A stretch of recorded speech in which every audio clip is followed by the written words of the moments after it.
गोवंश हत्याबंदी कायदा नव्हे, हा गोपालक हत्याबंदी कायदा बनलेला आहे।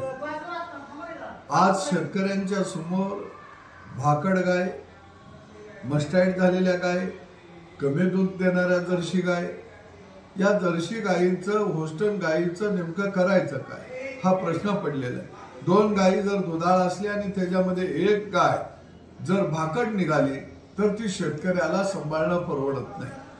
जर्सी गायला आणि म्हशीला जर गोऱ्या झाला तर तो आज अवतालाही चालत नाही, बाजारातही त्याला विकता येत नाही।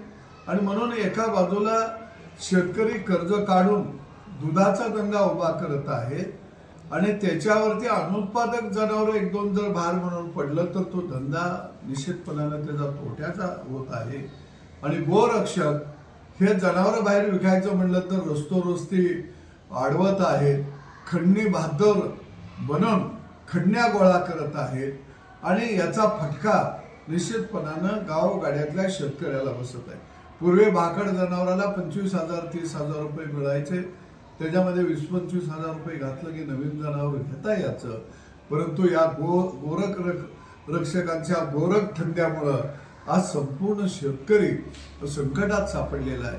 गोरक्षक हे नाही, हे गोभक्षक सगळे झालेले आहेत आणि म्हणून आता शेतकऱ्याला पर्यायाने लढा देण्याशिवाय आम्ही नांगराचा फाळ हातामध्ये घेऊन या गोरक्षकांचा आता बंदोबस्त करणार आहोत।